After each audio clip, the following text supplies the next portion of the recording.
Hello students, welcome back to my channel. Today we learn about constitutional. तो आप इससे क्या समझते हैं, है ना। तो आज हम इस टॉपिक में ये जानेंगे कि कॉन्स्टिट्यूशन होता क्या है, हाउ इट वर्क्स और व्हाई वी नीड, इंडिया को इसकी क्यों जरूरत है। ठीक है, तो इसमें हम सारे टॉपिक्स कवर करेंगे जिसमें नेल्सन मंडेला उन्होंने क्या काम किया, हम इसके बारे में जानेंगे और भी काफी सारी चीजें जिसके बारे में मैं आपको चैप्टर्स के थ्रू कवर करूंगी, है ना। सो हम स्टार्ट करते हैं विदाउट टाइम वेस्ट। ठीक है, तो अगर आप सोचो एक स्कूल है, ठीक है, और वहां पर टीचर्स भी है, स्टूडेंट्स भी है, ठीक है, लेकिन जो स्टूडेंट्स है वो स्कूल ही नहीं आ रहे हैं और टीचर्स जो है वो बच्चों को पढ़ा ही नहीं रहे हैं। ठीक है, तो एक जो स्कूल है वहां पे ना तो टीचर्स अपना काम अच्छे से कर रहे हैं, ना स्टूडेंट्स आ रहे हैं पढ़ने के लिए, वहां पे कोई रूल्स नहीं है, कोई रिस्ट्रिक्शंस नहीं है। तो इट मीन्स कि वहां पे कुछ भी काम अच्छे से नहीं हो रहा है, तो वो स्कूल कैसे रन करेगा, है ना। बच्चों की ग्रोथ कैसे होगी, उन्हें एजुकेशन कैसे मिलेगी। एजुकेशन तब मिलेगी ना जब वहां पे रूल्स फॉलो होंगे, है ना। तो सेम ऐसे ही जो कॉन्स्टिट्यूशन है वो हमें सिखाता है कि कैसे हमें रूल्स को फॉलो करना है और एक कंट्री को चलाने के लिए भी कॉन्स्टिट्यूशन की नीड होती है ना। तो इसी के साथ हम ये चैप्टर स्टार्ट करते हैं। ठीक है, तो आइए मेरे साथ ये चैप्टर को हम स्टार्ट करते हैं और जो इंपॉर्टेंट क्वेश्चंस होंगे, जो इंपॉर्टेंट आपको लगेंगे कि आपको मुझसे पूछना है, तो आप मुझसे ये चीज पूछ सकते हैं। ठीक है, तो चलिए स्टार्ट करते हैं। सो बच्चों, हमारी जो कंट्री है, ठीक है, वो कैसे चल रही है, वहां पे रूल्स एंड रेगुलेशंस है ना। हमारी जो कंट्री है, हमारी छोड़ो जितनी भी कंट्रीज है पूरे वर्ल्ड में, वो रूल्स को ही फॉलो करती है ना। उसी को फॉलो करके वो कंट्री रन करती है। तो अगर जो हम कॉन्स्टिट्यूशनल की बात करेंगे, कॉन्स्टिट्यूशनल क्या कहता है, ठीक है, कॉन्स्टिट्यूशनल कहता है the foundation of our country. जो कॉन्स्टिट्यूशनल है वो हमारा एक फाउंडेशन है हमारी कंट्री का। कैसे? Every country needs to rule to run smoothly. ठीक है, हर कंट्री को रूल्स एंड रेगुलेशंस की जरूरत पड़ती है एक कंट्री को रन करने के लिए। ठीक है, सपोज करो कि आप रेड लाइट पे खड़े हो, ठीक है, अब रेड लाइट पे आप खड़े हो और वहां पे क्या बोलते हैं, जो गाड़ी है वो रेड होने के बाद भी वो नहीं रुक रही है, स्टॉप नहीं हो रही है, वो चलती जा रही है, तो आप रोड कैसे क्रॉस करोगे? या आप ट्राई करें रोड क्रॉस करने का और उसने आके आपको वो मार के चली गई, है ना। तो उसने अगर रूल्स को फॉलो नहीं किया तो वो क्या हो जाएगा, उससे हमें नुकसान है, हमको हार्म होगा, है ना। तो that's why we need constitutional और रूल्स एंड रेगुलेशंस, ताकि एक कंट्री अच्छे से स्मूथली रन कर सके, है ना। ये रूल्स, ये ट्रैफिक लाइट वाला रूल्स भी क्यों बनाया गया है? ताकि कि आपकी और मेरी सेफ्टी के पर्पस के लिए, है ना, सेफ्टी को ध्यान में रखने के लिए कि आपको और मुझे हर्ट ना हो, है ना, हार्म ना पहुंचे। तो इसके लिए उन्होंने रेड लाइट ट्रैफिक बनाया कि जब आप रोड क्रॉस करेंगे और अगर गाड़ियां आ रही है तो आप वहां पे वेट कर सके और जब आपकी टाइम आएगा तो आप आराम से क्रॉस कर सके, है ना। तो इसलिए रूल्स एंड रेगुलेशंस की जरूरत है। These rules are written in a document called constitutional. जैसे कि मैंने आपको बताया है कि ये जो रूल्स है ये कहाँ लिखा गया है, ये एक स्पेशल डॉक्यूमेंट्स में लिखा गया है जिसे हम कॉन्स्टिट्यूशन कहते हैं। ठीक है, इसके अंदर ही सारे रूल्स एंड रेगुलेशंस बनाए गए हैं, है ना। ये हमारी सेफ्टी को और एक कंट्री को ग्रोथ करने के लिए, ठीक है, उन सारी चीजों को ध्यान में रख के ये रूल्स को बनाया गया। इसे हम स्पेशल डॉक्यूमेंट के नाम से भी जानते हैं। ठीक है, ये कोई नॉर्मल डॉक्यूमेंट नहीं होता है, ये गवर्नमेंट जो है वो बनाती है ताकि वो अच्छे से कंट्री को रन कर सके। ठीक है, the constitutional is the highest law of the country.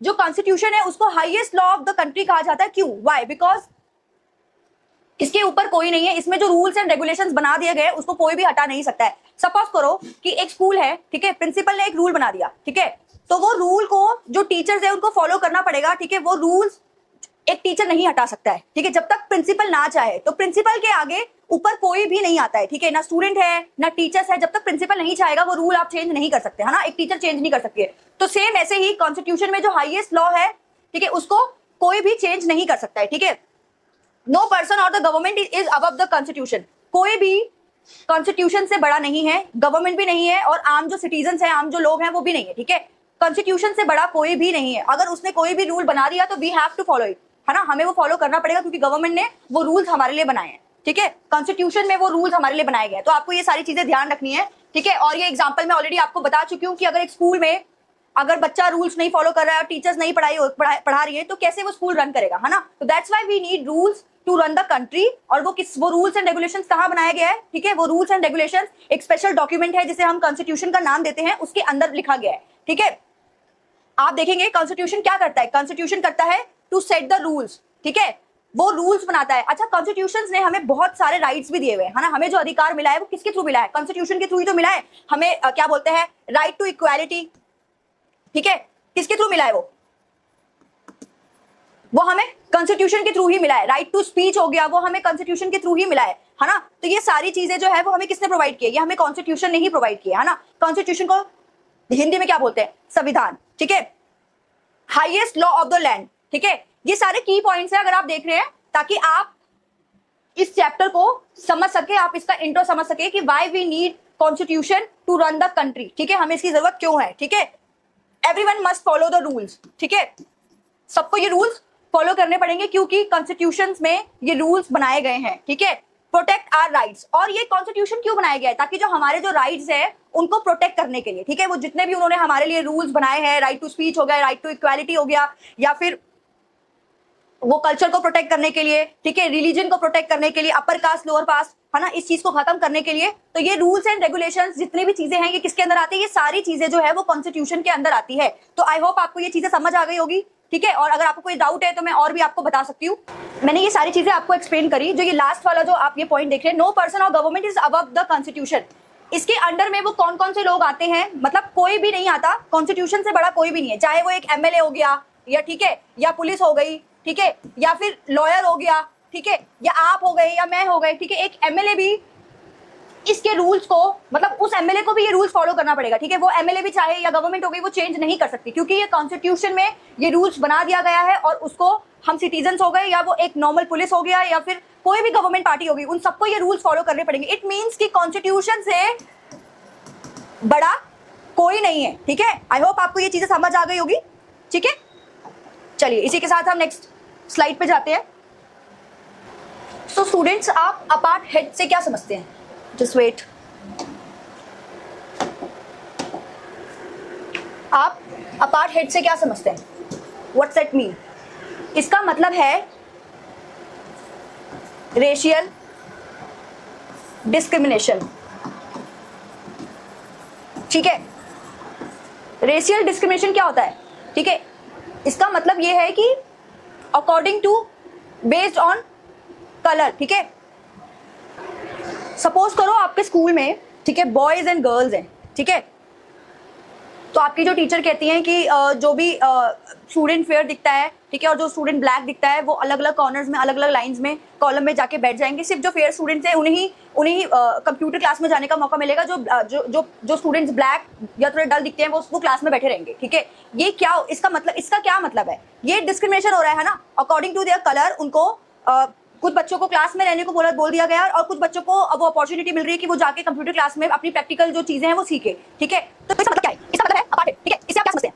इसका मतलब है रेशियल डिस्क्रिमिनेशन, ठीक है, बेस्ड ऑन स्किन कलर, ठीक है। मतलब यहाँ पे क्या बताना चाहिए मैं आपको ये बता रही हूँ, ठीक है। मैं आपको ये बताना चाह रही हूँ कि जो अफ्रीका है, ठीक है, वहां पे क्या हो रहा था, वहां पे जो गवर्नमेंट थी उन्होंने वो रूल्स बना दिए गए थे कि according, based on their colours, ठीक है, वहां पे उन्होंने रूल्स बना दिए गए थे कि उनको ये अपॉर्चुनिटी मिलेगी और कुछ अपॉर्चुनिटी नहीं मिलेगी। जो फेयर पीपल है उनको मतलब काफी सारी अपॉर्चुनिटी मिली हुई थी, और जो फेयर नहीं है उनको वो अपॉर्चुनिटी नहीं मिली थी। जबकि अफ्रीका में जो मोस्ट ऑफ द पीपल थे वो ब्लैक पीपल थे, लेकिन अपॉर्चुनिटी पावर किसके पास थी? वहां पे फेयर लोगों के पास थी, ठीक है। तो होता क्या है वहां पे, अगर आप देखेंगे अफ्रीका में 1948 में, कहां पे? अफ्रीका में इन 1948 उन्होंने स्टार्ट किया। उन्होंने क्या किया? उन्होंने ये किया कि जो वहां पे जो व्हाइट माइनॉरिटी थे वो क्या करे थे? रूल करे थे। किसको? कंट्री को, ठीक है। वहां पे गवर्नमेंट ने क्या किया? वहां पे उन्होंने रूल्स बना दिए। जो वहां के जो फेयर पीपल थे जो रह रहे थे, ठीक है, जो व्हाइट पीपल थे, उन्होंने क्या किया? उन्होंने वो रूल्स बना दिए गए। उन्होंने रूल्स बनाए कि भाई हमारे पास पावर है, हम जो चाहेंगे वही होगा, ठीक है। वहां पे जो ब्लैक पीपल थे उनको इतनी ज्यादा पावर या अपॉर्चुनिटी नहीं मिली थी, ठीक है। तो उन्होंने क्या किया? उन्होंने ये किया कि black people they are denied to basic right. उनके जो बेसिक राइट्स थे, ठीक है, या जैसे कि आप बोल सकते हैं कि राइट टू स्पीच हो गया, ठीक है, या उनको काम करने की आजादी, मतलब वो जहां अपनी मनमर्जी का काम करना चाहते हैं वो हो गया, ठीक है, या एजुकेशन को लेके हो गया, ठीक है, या जितने भी कॉन्स्टिट्यूशंस में राइट होते हैं, ठीक है, वो राइट्स उनसे छीन लिए गए थे, ठीक है, क्योंकि वो क्या थे? वो ब्लैक पीपल थे। तो मतलब गवर्नमेंट ने, मतलब देखो उन्होंने क्या किया, उन्होंने इतना बुरा कर दिया, मतलब वहां की जो सिटीजन थी कि भाई आप ब्लैक हो तो आपको ये राइट ही नहीं है, राइट टू वोट, ठीक है। यहां तक कि उनसे राइट टू वोट भी छीन लिया गया।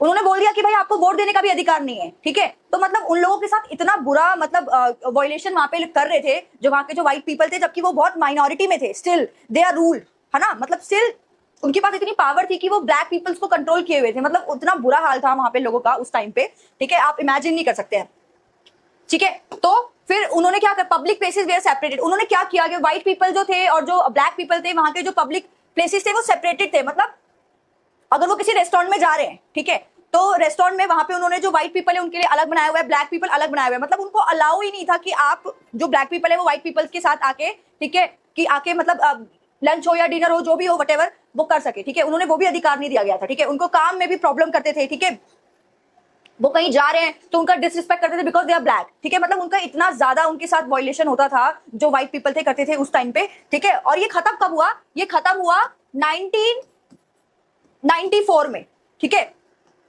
अगर मैं आपको इजीली बताऊं तो apartheid was a system where people were treated differently only because of their skin colour. जैसे कि मैंने आपको बताया कि वहां पे उनके साथ बहुत ज्यादा वायलेशन किया जाता था because of their skin colour, क्योंकि वो ब्लैक थे, ठीक है, तो उनके साथ बहुत ज्यादा मिसबिहेव किया जाता था। तो आई होप आपको इसका मतलब समझ आ गया होगा, ठीक है। इसका मतलब क्या है? रेशियल डिस्क्रिमिनेशन, ठीक है। What's that mean? Racial discrimination. I hope आपको ये समझ आ गया होगा, ठीक है। It was unfair and against human rights. मतलब आप इमेजिन करो कि आपसे वो सारे राइट्स ले लिए गए बिकॉज यू आर ब्लैक, ठीक है, because of your skin colour आपको वो अपॉर्चुनिटी नहीं मिल रही है। अगर आप केपेबल भी हो तो आपके स्किन कलर के अकॉर्डिंग बोल दिया गया कि भाई तू ये नहीं कर सकता क्योंकि तू ब्लैक है, ठीक है। तो आपको कितना बुरा लगेगा, है ना? आप कितना डिमोटिवेट हो जाओगे इस चीज से। तो दैट्स वेरी रॉन्ग। उस मोमेंट पे, उस टाइम पे, मतलब जो ब्लैक पीपल थे वो कितना ज्यादा डिमोटिवेट हुए थे, उनका इतना ज्यादा डिसरिस्पेक्ट हुआ उस टाइम पे। मतलब आप कभी जाके देखना कि ये बहुत बुरा चीज है ना, उस टाइम पे जो ये अपार्थाइड, ये सबसे एक इंपॉर्टेंट पार्ट है, आपको ये याद रखना है। मैंने बुलेट पॉइंट बताए हुए हैं। मतलब उन्होंने इतना ज्यादा, मतलब अब आपकी पिक्चर्स, आई होप आपको ये दिख रहा होगा पिक्चर्स जहाँ पे इक्वल राइट्स के लिए बात की गई है, जो जहाँ पे जो व्हाइट एरिया था वो ब्लैक, ठीक है, बस स्टॉप्स, मतलब व्हाइट पीपल थे, उन्होंने मतलब इतना ज्यादा वायलेशन उन लोग के साथ कर दिया था कि भाई आप क्या बोलते हैं कि ये सिर्फ व्हाइट पीपल्स के लिए ही है। अगर कुछ वैसा एरिया है, अच्छा एरिया है, ठीक है, पॉश एरिया है, तो वहां पर भी सिर्फ व्हाइट पीपल ही जा सकते हैं। तो ये खत्म कब हुआ? ये हुआ 1994 में, ठीक है। कैसे खत्म हुआ हम इसके बारे में जानेंगे। तो जैसे कि मैंने आपको बताया कि अपार्थाइड में, ठीक है, जो ब्लैक पीपल थे उन्होंने मतलब अपने राइट्स के लिए बहुत ज्यादा मतलब क्या बोलते हैं, आंदोलन किया, ठीक है, अपने राइट्स के लिए, ठीक है। तो उस संघर्ष में जो एक पर्सन थी, अगर आप देखेंगे, नेल्सन मंडेला, ठीक है। नेल्सन मंडेला एक ऐसी पर्सन थी जिन्होंने इस चीज के ऊपर आवाज उठाई, ठीक है। इन्होंने जो व्हाइट पीपल थे जो इतना वायलेशन कर रहे थे उनके खिलाफ उन्होंने आवाज उठाई। उन्होंने बोला कि दिस इज रॉन्ग, ठीक है। कैसे, हम इसके बारे में थोड़ा सा जानेंगे, ठीक है। जैसे कि आप अगर फर्स्ट पॉइंट देखेंगे, leader of the freedom movement, ये कौन थी? ये एक लीडर थी, ठीक है, जिन्होंने इसके खिलाफ आवाज उठाई। इन्होंने बोला कि दिस इज वेरी रॉन्ग, आप ऐसा नहीं कर सकते हैं ब्लैक पीपल्स के साथ, ठीक है। उन्होंने क्या किया? उन्होंने स्पेंड 28 ईयर्स इन प्रिजन। उन्होंने 28 साल प्रिजन में गुजारे। आप समझ रहे हैं, एक प्रिजन में 28 साल गुजारना कितना मुश्किल होगा। जस्ट इमेजिन करो अगर आप इनकी जगह होते तो आप कैसे कैसे रहते। बहुत मतलब मुश्किल टाइम था उसके लिए, ठीक है। Became south Africa's first black president. हुआ क्या, कुछ टाइम बाद ये वो फर्स्ट पर्सन थी जो साउथ अफ्रीका की प्रेसिडेंट बनी, ठीक है। Believed in peace and equality. इनका क्या मानना था? इनका ये कहना था कि ये क्या बिलीव करती थी? ये इक्वालिटी पे बिलीव करती थी। इनका कहना था कि ऑल आर इक्वल, ठीक है, चाहे वो ब्लैक पीपल हो या व्हाइट पीपल हो, सबको सेम अपॉर्चुनिटी मिलनी चाहिए, ठीक है। राइट टू वोट सबको होना चाहिए, ठीक है, राइट टू स्पीच सबको होना चाहिए। तो नेल्सन मंडेला वो पर्सन थी जिन्होंने इक्वालिटी को प्रमोट किया। किस चीज में? व्हाइट एंड ब्लैक जो ये कलर जो चल रहा था, बेस्ड ऑन देयर कलर उनको काम मिलता था और वो नहीं मिलता था, या उनके साथ वायलेशन होता था, इस चीज के खिलाफ उठाने वाली कौन थी? नेल्सन मंडेला थी, ठीक है। अगर मैं आपको इजी एक्सप्लेन करूं, Nelson Mandela forgive those who had treated him unfairly. उन्होंने क्या किया? उन्होंने इस चीज को फॉरगिव कर दिया, ठीक है, इंस्टेड ऑफ टेकिंग रिवेंज। उन्होंने रिवेंज नहीं लिया इस चीज का कि भाई आपने मेरे साथ इतना ज्यादा बुरा, 28 साल कम नहीं होता है, 28 ईयर्स बहुत ज्यादा टाइम है, बहुत ज्यादा लॉन्ग पीरियड है जिसमें उनके साथ इतना ज्यादा अनफेयर बिहेव किया गया, उनके साथ वायलेशन किया गया। स्टिल उन्होंने इस चीज को माफ करते हुए उन्होंने आगे बढ़ा इस चीज को, ठीक है। He united the country. उन्होंने कंट्री को एक करने का ट्राई किया, ठीक है। This teach us that peace is stronger than hatred. ये क्या बताता है? ये यही बताता है कि भाई अगर आप शांति को अगर आप मानते हैं तो एक कंट्री अच्छे से रन कर सकती है। ये चाहते तो ये भी रिवेंज ले सकते थे, है ना, कि भाई हमारे साथ आपने गलत किया है तो अब हम भी सेम बिहेवियर आपके साथ भी करेंगे। पर इन्होंने ऐसा नहीं किया। इन्होंने किस चीज को प्रमोट किया? पीस को प्रमोट किया, इक्वालिटी को प्रमोट किया, ठीक है, राइट टू फ्रीडम को प्रमोट किया, ठीक है। तो नेल्सन मंडेला वो पर्सन थी जो इक्वालिटी में बिलीव करती थी, ठीक है, पीस को मेंटेन करती थी। तो ये वो फर्स्ट पर्सन बनी, अगर आप बोलेंगे साउथ अफ्रीका की फर्स्ट प्रेसिडेंट बनी, जिन्होंने ये क्या बोलते हैं, कलर बेस्ड जो चीजें हो रही थी, ठीक है, इस चीज को खत्म किया, ठीक है।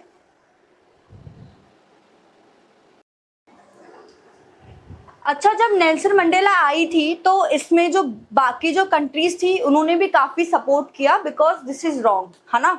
तो बाकी कंट्रीज ने कैसे सपोर्ट किया, उन्होंने क्या किया, उन्होंने जो साउथ अफ्रीका की जो कंट्री थी उसके साथ जो अपने जो संबंध थे, ठीक है, अपने रिलेशन थे उसको रोक दिया, ठीक है, इंपोर्ट एक्सपोर्ट की चीजें उसको कम कर दिया गया, ठीक है।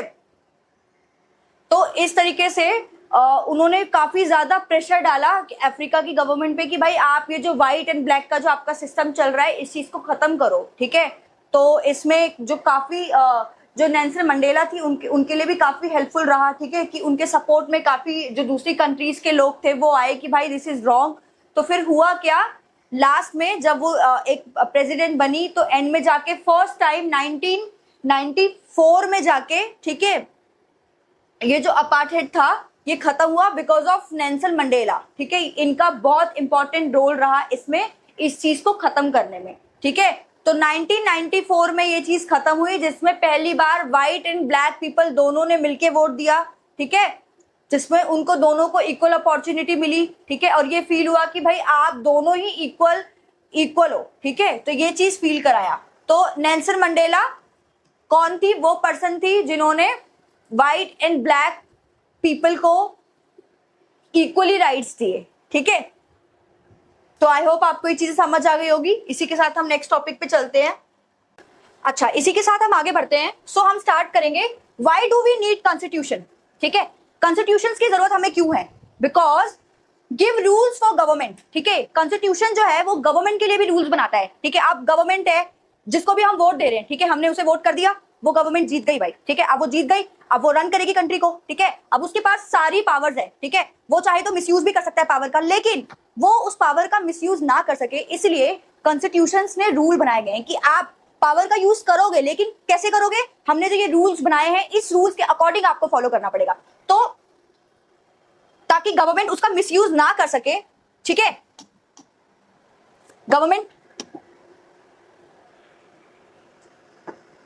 ताकि गवर्नमेंट पावर का मिसयूज ना कर सके, ठीक है, इसलिए गवर्नमेंट ने रूल्स बनाए, ठीक है। सेकंड क्या है, अगर देखेंगे कि गवर्नमेंट क्या करता है, गवर्नमेंट करता है प्रोटेक्ट किस चीज को, हमारे जो फंडामेंटल राइट्स हैं, ठीक है। गवर्नमेंट ने रूल्स बनाए हुए हैं, ठीक है, तो उस रूल्स के अकॉर्डिंग उन्होंने हमारे लिए कुछ हमारे जो मौलिक अधिकार है वो भी बनाए गए हैं। तो वो क्या क्या अधिकार उन्होंने बनाए हुए थे, फर्स्ट था राइट टू वोट, ठीक है। राइट टू वोट का अधिकार उन्होंने सबको दिया गया है, ठीक है, जो भी 18+ है वो वोट दे सकता है, चाहे वो आप हो मैं हूं, ठीक है। तो हमें वो अधिकार किसने दिया है, वो कॉन्स्टिट्यूशन ने दिया हुआ है, ठीक है। राइट टू स्पीच, ये किसने दिया हुआ है अधिकार हमें, ये भी हमें कॉन्स्टिट्यूशन ने दिया हुआ है, ठीक है। उसके बाद थर्ड पॉइंट अगर हम देखेंगे,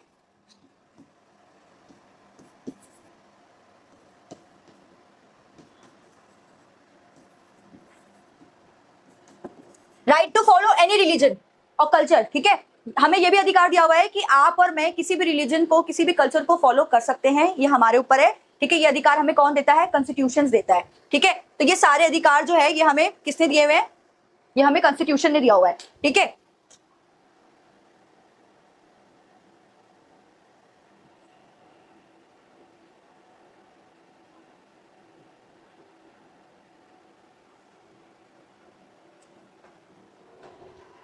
और भी जैसे काफी सारे अधिकार है, जैसे कि हो गया राइट टू एजुकेशन, ठीक है। ये भी अधिकार जो है हमें गवर्नमेंट देती है।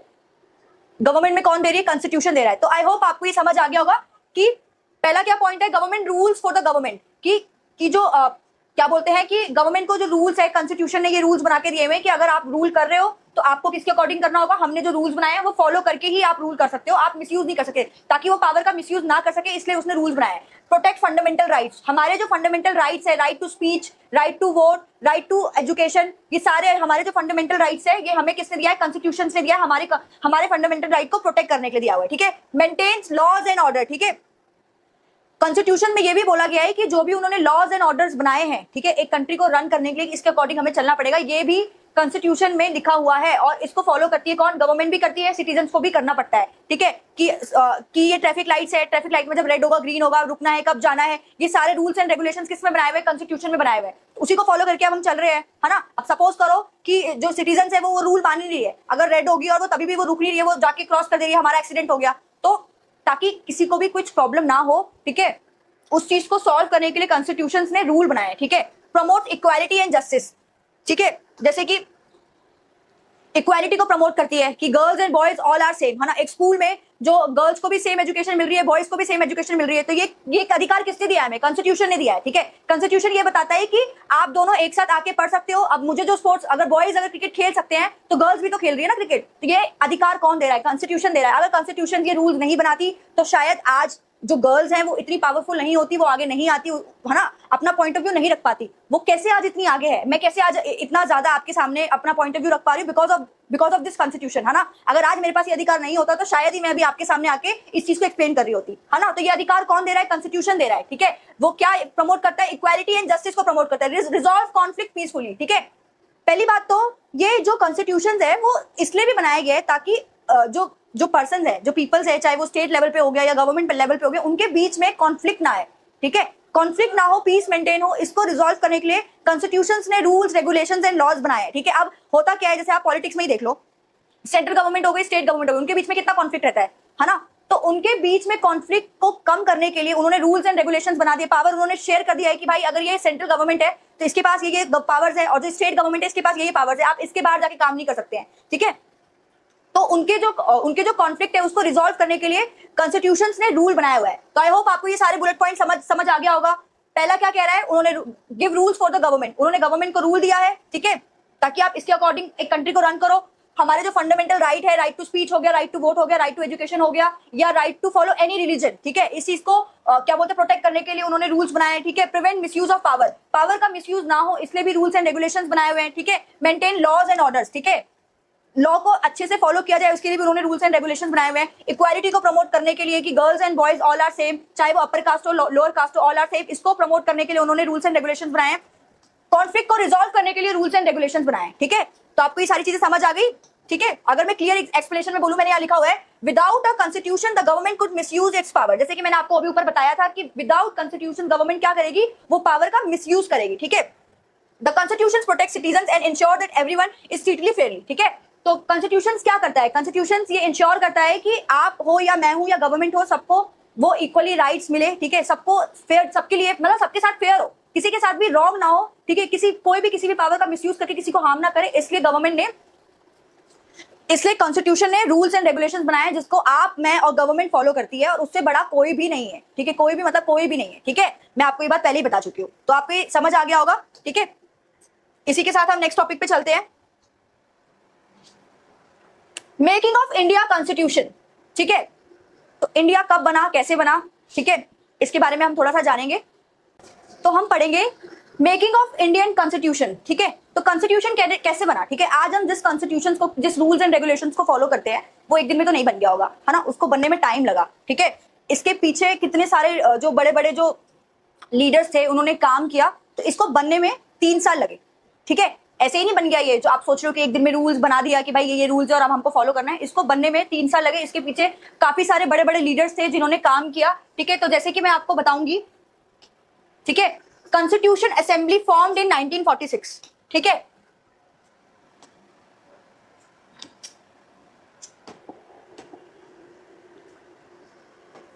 तो जैसे कि मैंने आपको बोला कॉन्स्टिट्यूशन असेंबली फॉर्म्ड इन 1946, ठीक है। जो एक असेंबली बनाई गई, ठीक है, वो कब फॉर्म्ड हुई, 1946 में फॉर्म्ड हुई, ठीक है। उसमें हुआ क्या, काफी सारे जो बड़े बड़े जो मेंबर्स थे, जो पॉलिटिकल मेंबर्स थे, ठीक है, उन्होंने इस पे काम किया, उन्होंने रूल्स एंड रेगुलेशंस बनाए कि कैसे कैसे ये रूल्स बनेंगे सिटीजन्स के लिए ताकि वो फेयर हो आपके लिए और मेरे लिए, ठीक है। तो वो कब बना, 1946 में। इनका काम ये था कि ऐसे रूल्स बनाना जो सबके लिए फेयर हो, मतलब जितनी भी सिटीजन्स है या पॉलिटिकल पार्टीज है, जो पॉलिटिकल मेंबर्स हो या आप हो मैं हूं, तो उन सबके लिए फेयर रूल्स बनाना ताकि आपके और मेरे साथ गलत ना हो, ठीक है। तो उसके लिए उन्होंने एक स्पेशल असेंबली बनाई, कॉन्स्टिट्यूशन असेंबली बनाई, जिसने क्या बोलते हैं 1946 में फॉर्म हुई, ठीक है। होता क्या है फिर, member discussed every issues carefully, तो यहाँ पे जितने भी मेंबर्स थे उन्होंने जितने भी इश्यूज थे, ठीक है, वो लेके आए सामने कि भाई ये प्रॉब्लम्स है, ठीक है, इसको फॉलो करना पड़ेगा हमें, इस इशू, अगर ये इशू आता है तो इसको रिजॉल्व कैसे किया जाएगा, ठीक है, उसके बारे में उस कॉन्स्टिट्यूशन में लिखा गया, ठीक है। तो उस कॉन्स्टिट्यूशन में वो रूल्स बनाए गए, ठीक है। तो जिसमें इंपॉर्टेंट रोल प्ले किया किसने? डॉक्टर भीमराव अंबेडकर ने, ठीक है। तो वो एक ड्राफ्टिंग कमेटी थे, ठीक है। ये कौन थे आप मुझे बताएंगे, अगर आपको नहीं पता है तो कोई बात नहीं, मैं बताऊंगी। ये वो मेंबर थे जिन्होंने जो लोअर कम्युनिटी थी उनके लिए मतलब सामने आए, उनके लिए उन्होंने आगे बात रखी कि भाई ये भी एक हमारी जो कम्युनिटी है जिसको लोग दलित वर्ग बोलते हैं, ठीक है, बेसिकली। तो उनके लिए आवाज उठाने का काम किसने किया गया? डॉक्टर भीमराव अंबेडकर ने किया, ठीक है। इसमें ये बता रहे थे कि गवर्नमेंट कैसे काम करेगी, हाउ दे वर्क, ठीक है, सिटीजन्स के लिए क्या रूल होगा, ठीक है, या वोट कैसे होगा, ठीक है। वो सारे जो रूल्स थे वो किसने कैसे लेके आया? वो डॉक्टर भीमराव अंबेडकर जो थे, जो ड्राफ्टिंग कमेटी जिनको दी गई, उन्होंने ये सारी चीजें इसमें एक अच्छे से रिफॉर्म किया, ठीक है, फॉर्म में। हुआ क्या, जब कॉन्स्टिट्यूशन अडॉप्ट ऑन 26 नवंबर 1949, ठीक है, 1949 को ऑफिशियली इस कॉन्स्टिट्यूशन को जो गवर्नमेंट थी, ठीक है, उन्होंने इसको मान लिया और केम इनटू फोर्स ऑन 26 जनवरी 1950, ठीक है। हुआ क्या फिर 26 जनवरी मतलब 26 जनवरी 1950 को इसे लागू कर दिया गया, ठीक है। मतलब इसको ऑफिशियली मान तो 1949 26 नवंबर 1949 को मान लिया था, लेकिन अडॉप्ट कब, मतलब ऑफिशियली इसको अनाउंस कब किया गया लोगों के सामने? 26 जनवरी 1950 में, ठीक है। तो इस तरीके से जो गवर्नमेंट थी इन्होंने क्या किया, कॉन्स्टिट्यूशन को बनाया, जिसमें भीमराव अंबेडकर ने एक बहुत इंपॉर्टेंट रोल प्ले किया, ठीक है। उनको क्या बोलते हैं, ड्राफ्टिंग कमेटी मेंबर जो है वो बनाया गया, जिन्होंने इस जो rules and regulations the form किया उन्होंने, और वही वो पर्सन थे जिन्होंने जो लोअर क्लास के जो पीपल थे उनकी हेल्प की, ठीक है। तो ये उनके लिए एक तरीके से गॉड समझ लो, ठीक है, ये वो पर्सन थे। तो हुआ क्या फिर, अगर आप एक्सप्लेनेशन में देखेंगे, many leaders work together to prepare the constitution. जैसे कि मैंने आपको बताया कि बहुत सारे लीडर्स थे जो आए इस चीज में आगे, उन्होंने कॉन्स्टिट्यूशन को प्रिपेयर करने में हेल्प किया गया। They discuss every rule so that it would be benefit to all Indian. उन्होंने जितने भी रूल्स एंड रेगुलेशन थे साथ में मिलकर डिस्कस किया, ताकि किसी भी सिटीजन के साथ कुछ भी अनफेयर ना हो, सबको फेयर अपॉर्चुनिटी मिले। इस चीज के लिए उन्होंने जितने भी रूल्स एंड रेगुलेशन थे उस पर डिस्कशन किया गया, एक स्पेशल कमेटी मेंबर आई, असेंबली बिठाई गई, ठीक है। तो doctor Bhimrao Ambedkar played a major role in drafting it. तो इसमें जो डॉक्टर भीमराव अंबेडकर थे वो क्या थे, उनका एक इंपॉर्टेंट रोल था, क्योंकि वो एज अ लीडर इस चीज में उन्होंने अपना पॉइंट ऑफ व्यू रखा, और उन्होंने एक क्या बोलते हैं स्पेशली इस चीज को ड्राफ्ट किया, ठीक है, रूल्स एंड रेगुलेशंस में। तो ये एक इंपॉर्टेंट पर्सन है, ठीक है, कॉन्स्टिट्यूशन ऑफ इंडिया में, जिसमें लॉज बनाने का काम और क्या बोलते हैं वो किसका था? डॉक्टर भीमराव अंबेडकर का नाम, ठीक है। तो आई होप आपको ये सारी चीज समझ आ गई होगी। आपको कुछ डाउट है तो आप मुझसे पूछ सकते हैं, नहीं तो हम आगे बढ़ेंगे, ठीक है। इसमें आप क्या देख रहे हैं? कॉन्स्टिट्यूएंट असेंबली, ठीक है, इससे आप क्या समझते हैं? ठीक है, अब मैंने आपको ऑलरेडी बुलेट पॉइंट दे रखे हैं, आई होप आपको ये दिखाई दे रहा होगा, ठीक है। तो हम स्टार्ट करते हैं। तो पहला बुलेट पॉइंट क्या कहता है? Representative from different religions. हुआ क्या, जब ये एक असेंबली बिठाई गई जिसमें वो जो रूल्स एंड रेगुलेशंस हैं जो सिटीजन के लिए बनाए जा रहे हैं, ठीक है, उस पर डिस्कशन हो रहा है, तो उसमें हर एक रिलीजन का रिप्रेजेंटेटिव सामने लेके आया गया, क्योंकि हर एक कम्युनिटी का वही जो भी प्रॉब्लम्स है उसकी कम्युनिटी वाला ही तो समझ सकता है ना। मेरी प्रॉब्लम, मेरी कम्युनिटी में क्या इश्यूज आ रही है, वो सिर्फ मेरी कम्युनिटी का पर्सन समझ सकता है। आपकी कम्युनिटी में क्या प्रॉब्लम्स है वो आपकी कम्युनिटी का पर्सन समझ सकता है ना। तो उन्होंने क्या किया, उस असेंबली में हर कम्युनिटी के एक रिप्रेजेंटेटिव को लेके आए, जो भी जितने भी इशू थे उनके रिगार्डिंग वो सामने रखा गया, सामने लेके आया, और उसके ऊपर रूल्स एंड रेगुलेशंस बनाए, ठीक है। तो उन्होंने क्या किया, रिप्रेजेंटेटिव फ्रॉम डिफरेंट रीजन्स, हर रीजन्स के एक एक रिप्रेजेंटेटिव को सामने लेके आया, ठीक है। Included people from different religions and communities, ठीक है। इसमें किनको इंक्लूड किया? इसमें उनको इंक्लूड किया जो डिफरेंट रिलीजन से बिलोंग करते हैं, डिफरेंट कम्युनिटी से बिलोंग करते हैं, चाहे वो अपर कास्ट है, लोअर कास्ट है, या फिर जो भी कास्ट है, ठीक है, उनको लेके आया। और उस पर क्या हुआ, डिबेटेड बाय एवरी आर्टिकल्स। उन्होंने साथ में मिलकर इस चीज पे डिबेट किया, ठीक है, क्योंकि डिबेट क्यों किया जाता है, ताकि हमें पॉजिटिव एस्पेक्ट और negative aspect, pros and prawns दोनों देखने को मिल सके, है ना, ताकि हमें पता चल सके कि भाई इस कम्युनिटी में क्या इश्यूज आ रहे हैं, ताकि उसके ऊपर रूल्स एंड रेगुलेशंस हो और उसको रिजॉल्व किया जा सके, है ना। तो ये किसके थ्रू आया? डिबेट्स के थ्रू। डिबेट्स एक इंपॉर्टेंट रोल प्ले किया है इस चीज में, ठीक है।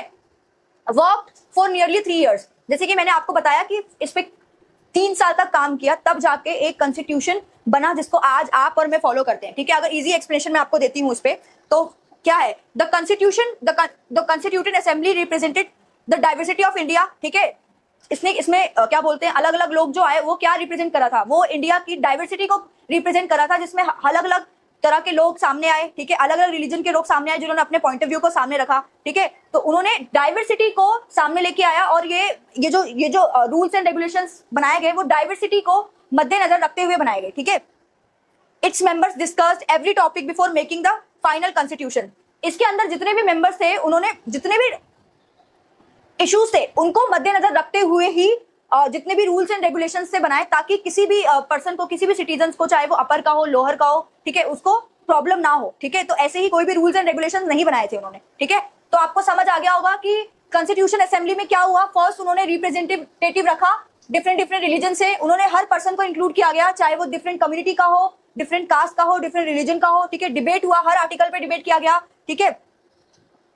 वर्क फॉर नियरली 3 years और उन्होंने इस चीज के ऊपर 3 साल तक काम किया, तब जाके एक कॉन्स्टिट्यूशनल जो बोलेंगे हम वो बना जाके, ठीक है।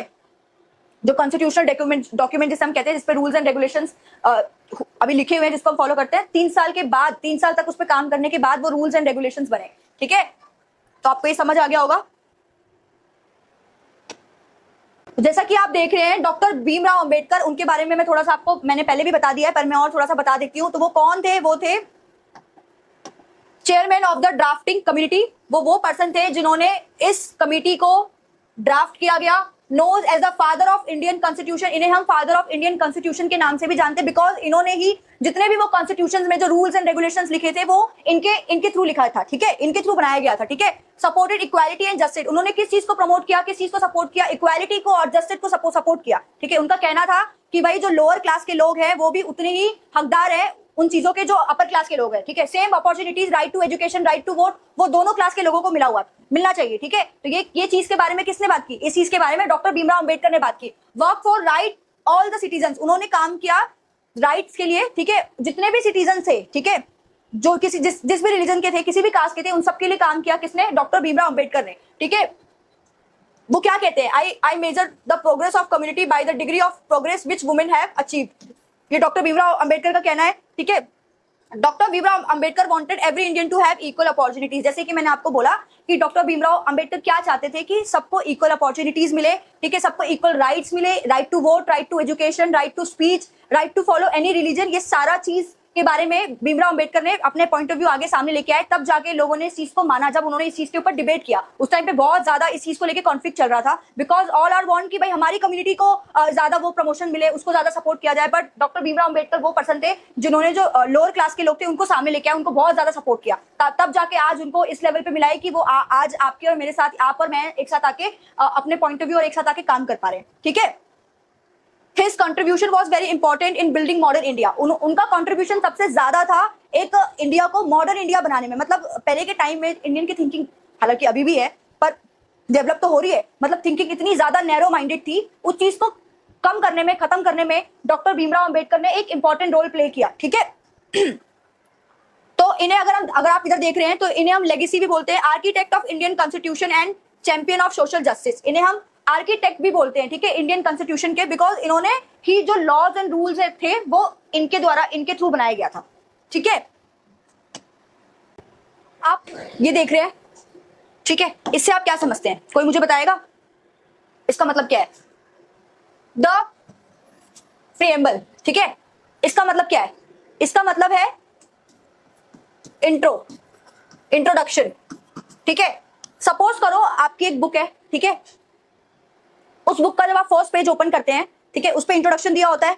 उस इंट्रोडक्शन से आप समझ जाते हैं कि ये बुक क्या कहना चाह रहा है और ये किस चीज पे बेस्ड है ये बुक, है ना।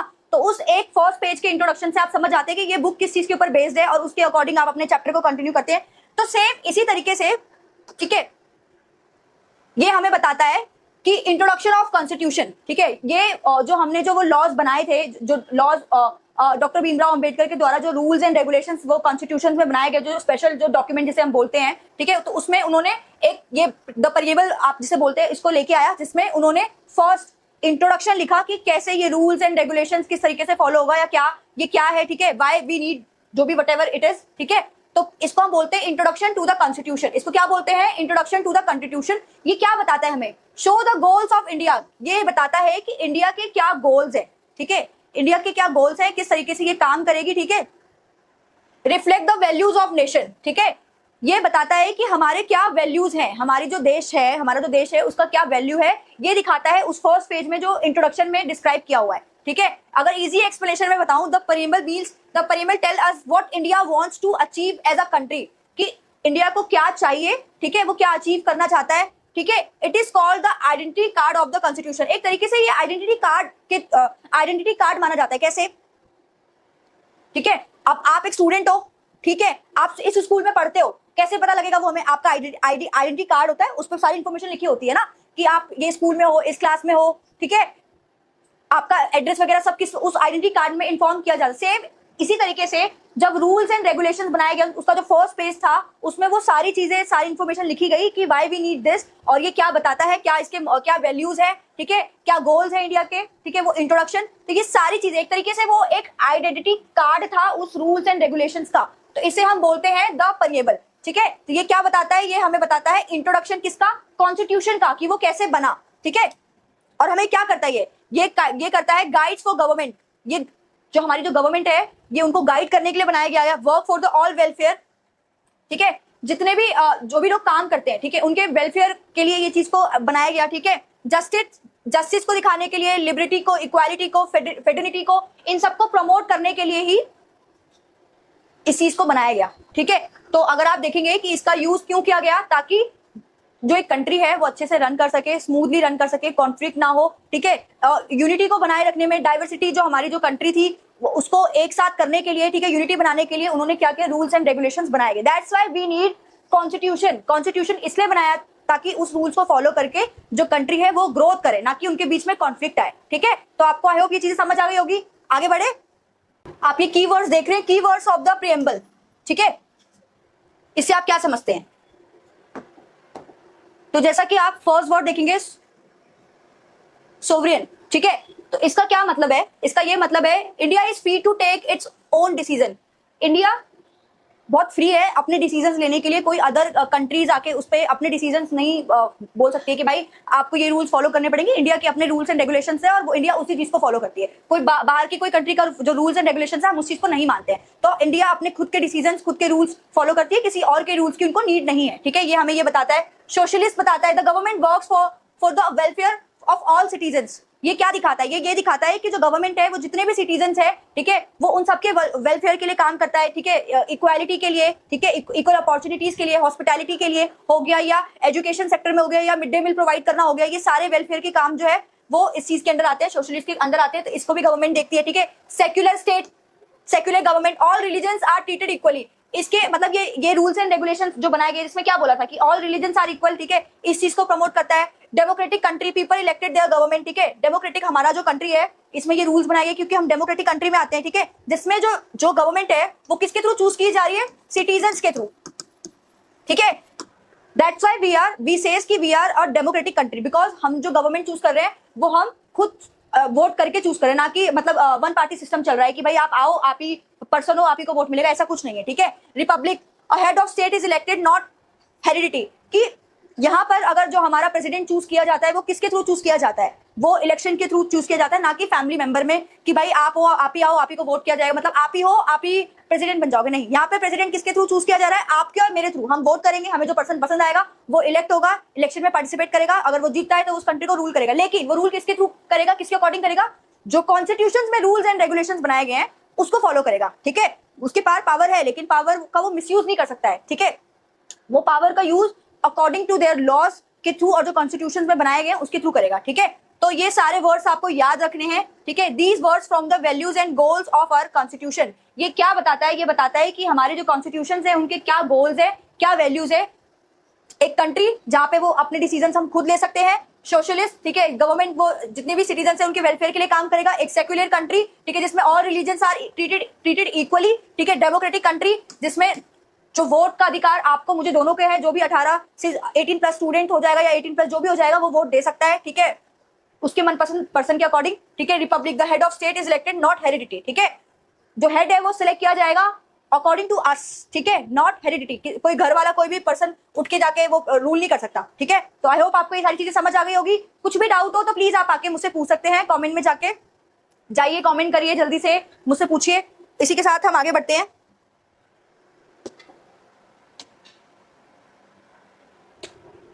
कीवर्ड्स ऑफ द प्रेम्बल, जैसे कि मैंने आपको बोला, ये मैंने बता दिए, और भी सारे कीवर्ड्स हैं। कौन कौन से कीवर्ड्स है देखिए जरा ध्यान से।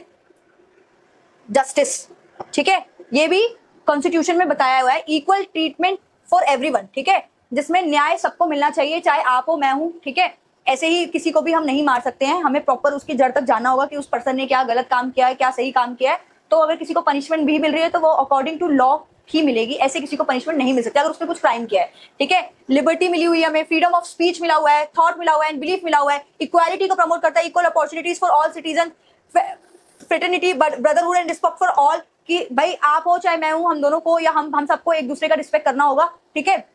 जो भी हमारी बाउंड्रीज है उसका रिस्पेक्ट करना होगा। अगर मुझे कुछ चीज नहीं पसंद आ रही है तो आप उसका रिस्पेक्ट करेंगे। अब आपको कोई चीज नहीं पसंद आ रही तो मैं आपकी बाउंड्रीज का रिस्पेक्ट करूंगी कि भाई आपको ये चीज पसंद नहीं है तो मैं वो चीज ना करूं, ठीक है।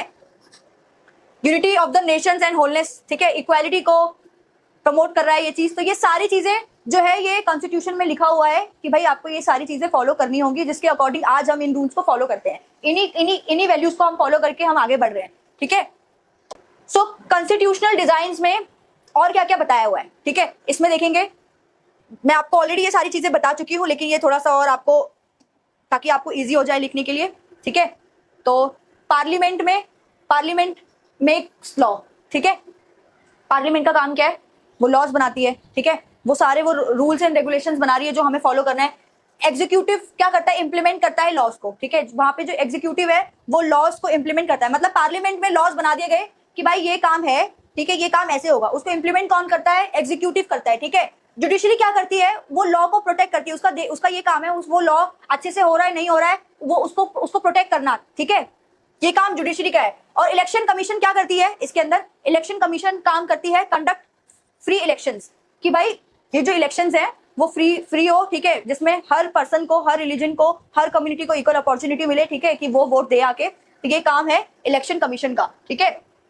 यहाँ पे आप देख सकते हैं different institutions have different responsibilities, together they ensure that democracy functions properly. इन सब का काम क्या है? ये सब काम क्या कर रहे हैं? ये सब काम ये कर रहे हैं कि वो डेमोक्रेसी को मेंटेन कर रहे हैं, ठीक है।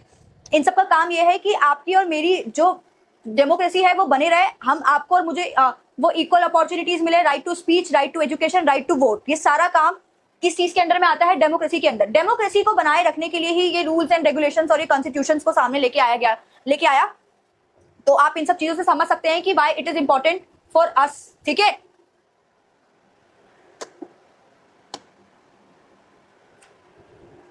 इंपॉर्टेंस ऑफ द कॉन्स्टिट्यूशन, जैसे कि मैंने आपको पहले भी बता दिया है, पर यहाँ पे बुलेट पॉइंट लिखा हुआ है, ठीक है, आप इसको थोड़ा सा पढ़िए, ठीक है।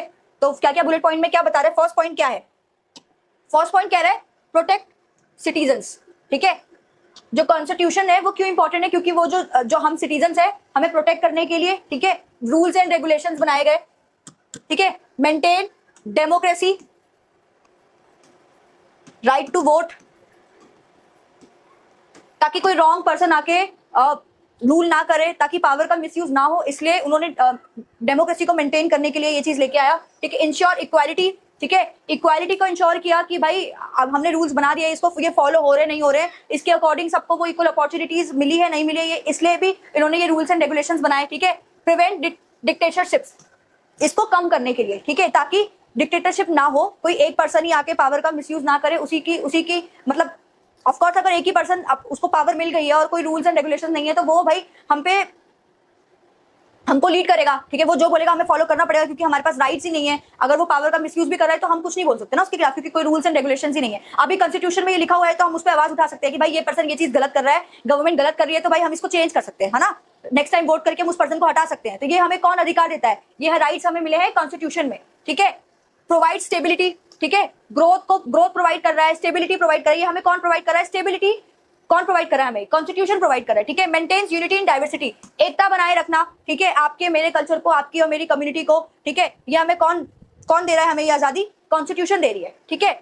The constitution is the backbone of Indian democracy. जैसे कि मैंने आपको बताया कि जो हमारी जो डेमोक्रेसी है उसमें जो कॉन्स्टिट्यूशन है वो एक इंपॉर्टेंट रोल प्ले कर रहा है, क्योंकि वो हमारी रीढ़ की हड्डी कहलाती है। अगर आज के टाइम में रूल्स एंड रेगुलेशंस कॉन्स्टिट्यूशन ने नहीं बनाए होते, डॉक्टर भीमराव अंबेडकर अगर हमारे लिए नहीं आवाज उठाते, तो शायद ही आप और मैं आज इतने डेमोक्रेटिक तरीके से अपना पॉइंट ऑफ व्यू सामने रख पाते, या कोई काम कर पाते, या किसी रिलीजन को फॉलो करवाते, या अपने मनमर्जी का आप जहां भी जाना चाहते हैं आप जा पाते, है ना। वो नहीं कर पाते बिकॉज ऑफ दीज थिंग्स आज को आपको वो आजादी मिली हुई है कि आप किसी भी फील्ड में जाके काम कर सकते हैं, किसी भी रिलीजन को आप फॉलो कर सकते हैं, ठीक है। तो ये हमें कौन देता है? डेमोक्रेसी देखता है। डेमोक्रेसी के अंदर रूल्स एंड रेगुलेशन, कॉन्स्टिट्यूशन बनाए गए। It protects every citizen and keeps the country United. जैसे कि मैंने आपको बोला कि ये क्या काम करता है, ये यूनिटी को प्रमोट करता है और ये सिटीजन्स को प्रोटेक्ट करने के लिए, उनके जो बेसिक ह्यूमन राइट्स है उनको प्रोटेक्ट करने के लिए उन्होंने रूल्स एंड रेगुलेशंस बनाया, ठीक है।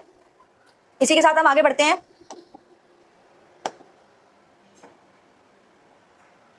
तो फाइनली जाके ये चैप्टर जो है वो मैं क्लोज करूंगी, जिसमें मैं आपको यही बताऊंगी कि कंक्लूजन क्या निकला। कंक्लूजन ये निकला कि भाई हमें इसलिए जरूरत है क्या बोलते हैं कॉन्स्टिट्यूशन की, बिकॉज अगर कॉन्स्टिट्यूशन नहीं होता तो आज हम उसके अकॉर्डिंग ग्रोथ नहीं कर रहे होते, ठीक है। एक कंट्री को ग्रोथ करने के लिए, चलाने के लिए, स्टेबिलिटी लाने के लिए, यूनिटी लाने के लिए हमें कॉन्स्टिट्यूशन की जरूरत है। रिलीजियस बैरियर्स को खत्म करने में इंपॉर्टेंट रोल किसने प्ले किया? कॉन्स्टिट्यूशन ने प्ले किया, ठीक है। कॉन्स्टिट्यूशन में वो कौन पर्सन थे जो इस बैरियर्स को खत्म कर रहे थे? वो थे डॉक्टर भीमराव अंबेडकर, ठीक है। तो the constitution is the foundation of Indian democracy. जैसे कि मैं आपको बता चुकी हूं कि वो एक फाउंडेशन है डेमोक्रेसी का, ठीक है। It protects our rights, limits powers of the government. जैसे कि मैंने आपको बोला वो किस चीज को प्रोटेक्ट कर रहा है? पावर को प्रोटेक्ट कर रहा है गवर्नमेंट की, ताकि वो इस चीज का मिसयूज ना करे, ठीक है। इस चीज को प्रोटेक्ट कर रहा है ताकि जो गवर्नमेंट है वो रूल्स के अकॉर्डिंग रन करे एक कंट्री को, ग्रोथ के ऊपर ध्यान हो कंट्री का, गवर्नमेंट का, ठीक है। इंश्योर जस्टिस, ताकि सबको इक्वली जस्टिस मिले, ठीक है। किसी के भी साथ मिसबिहेव ना हो, किसी भी पर्सन के साथ कुछ गलत ना हो जाए, इसलिए रूल्स एंड रेगुलेशंस बनाए गए। लिबर्टी को मेंटेन करने के लिए, इक्वालिटी लेके आने के लिए, ठीक है, फॉर एवरी सिटीजन्स को। A strong constitution help build a strong nation. एक देश को स्ट्रॉन्ग बनाने में कॉन्स्टिट्यूशन एक इंपॉर्टेंट रोल प्ले करता है। बिकॉज ऑफ दिस एक कंट्री ग्रोथ करती है, ठीक है। तो समझ आ गया होगा कि कीवर्ड्स क्या है? The constitution keep India United, fair and strong, है ना। जैसे कि कॉन्स्टिट्यूशन क्या कर रहा है? वो एक इंडिया को स्ट्रॉन्ग बनाने में हेल्प कर रहा है। बिकॉज ऑफ कॉन्स्टिट्यूशन आज इंडिया इतनी स्ट्रॉन्ग है, अपना पॉइंट ऑफ व्यू दूसरे कंट्री के साथ रख पाती है बिकॉज ऑफ दिस। और हम किसी और कंट्री का रूल्स फॉलो नहीं करते बिकॉज हमारे पास अपने रूल्स एंड रेगुलेशंस है, ठीक है।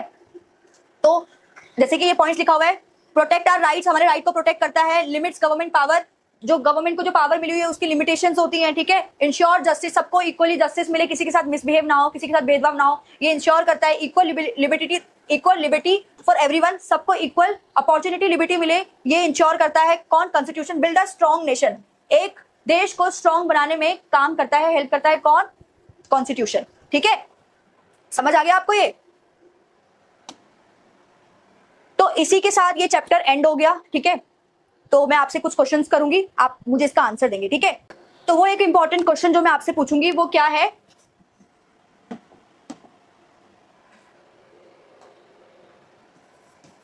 Why India called democratic country, ठीक है। तो ये एक क्वेश्चन है आप सबके लिए, ठीक है। आप जाइए, जितना भी मैंने आपको पढ़ाया उसके अकॉर्डिंग आप मुझे प्लीज कमेंट में जाके इसका आंसर करिए, ठीक है। मैं देखना चाहती हूँ कि आपको ये कितना समझ आया, और नहीं समझ आया तो प्लीज आप मुझे कमेंट में जाके बता सकते हैं ताकि मैं और इम्प्रूव करके आपको इस टॉपिक के ऊपर बता सकूं। Thank you so much.